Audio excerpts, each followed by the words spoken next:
जय श्री राम दोस्तों, कैसे आप सब। आई होप आप सब अच्छे होंगे। स्वागत है आप सबका हमारे यूट्यूब चैनल पर। दोस्तों, आज इस भक्त का अनुभव देखने के बाद प्रभु के प्रति आप लोगों का विश्वास और श्रद्धा और ज़्यादा बढ़ जाएंगे।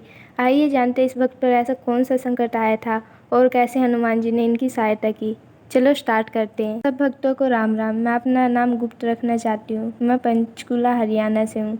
सबसे पहले मैं आपको धन्यवाद करना चाहती हूँ। आपने काफ़ी लोगों की ज़िंदगी बदली और आगे भी बदलोगे। राम जी और हनुमान जी आपको और आपके परिवार को खुश रखें। आज मैं भी हनुमान जी से जुड़ा अपना अनुभव सभी भक्तों के साथ शेयर करना चाहती हूँ। ये बात 1 जून 2022 की है, जब मैं अपने घर पर बैठी हुई थी और बहुत परेशान थी। कुछ बातें मुझे बहुत परेशान कर रही थी। मैं जिस रूम में बैठी हुई थी उस रूम में पंचमुखी हनुमान जी की फ़ोटो लगी हुई है और उसी में मेहंदीपुर बालाजी और सालासर बालाजी की भी फ़ोटो लगी हुई है।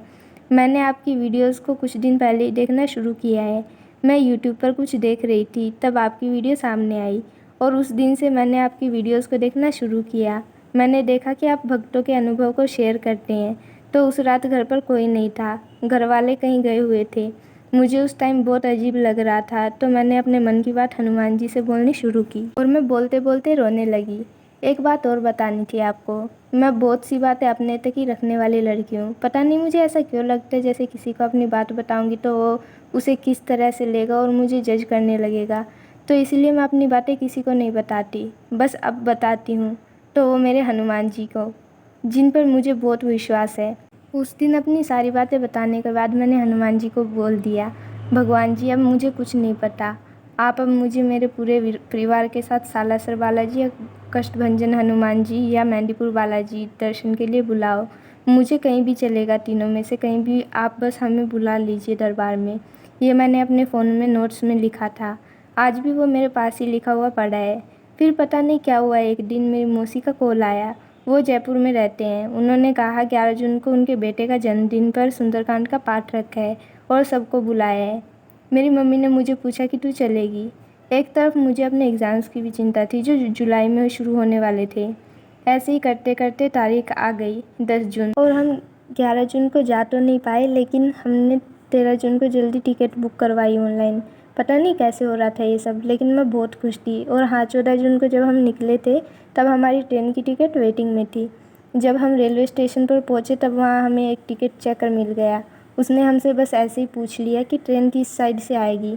उन्होंने हमारी टिकट चेक की। हमने तो ऑनलाइन तत्काल की करवाई थी और हमारी टिकट तब वेटिंग में थी। उन्होंने हमें बताया कि वेटिंग तत्काल की टिकट कैंसिल हो जाती है और पैसे रिफ़ंड हो जाते हैं।